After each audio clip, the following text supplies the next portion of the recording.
ఏ heroine జుట్టులా ఉంటే బాగుంటది అనుకుంటారు మీ జుట్టు? నాది ఇప్పుడు 'నయనతార' లాగానే ఉంటది సేమ్ జుట్టు. ఆమెకు పెళ్ళై 2 పిల్లలు కూడా ఉన్నారు ఆమె మీద పడి. ఉన్న సేమ్ అలాగే ఉంటది నాలాగానే. అవును. ఎప్పుడైనా ఆమెను బయట చూసారా? ఆ! చూసాను. మాట్లాడారా ఎప్పుడైనా కలిసారా? లేదు మాటలే గాని జస్ట్ చూసాను. చూసారు. మీ ఫేవరెట్ హీరోయిన్ ఎవరు? 'ప్రభాస్.' హీరోయిన్ నాకా 'రకుల్ ప్రీత్', 'అనుష్క'. అనుష్క, రకుల్ ప్రీత్. సమంత గారు?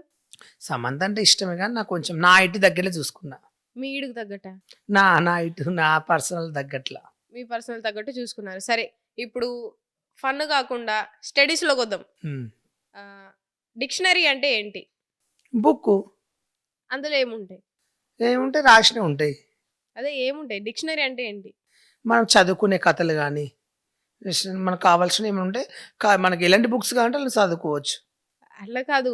ఇప్పుడు బైబుల్ అంటే యేసుప్రభు గురించి, ఖురాన్ అంటే అల్లాహ్ గురించి, భగవద్గీత అంటే దేవుడి గురించి. 'మహాభారతం' గురించి. అదే. సో, డిక్షనరీ అంటే ఏంటి? డిక్షనరీలో ఏముంటాయి? ఏముంటాయి కథలుంటాయి. ఏ కథలుంటాయి? అన్ని లవ్ కథలు. కథలుంటాయి డిక్షనరీలో.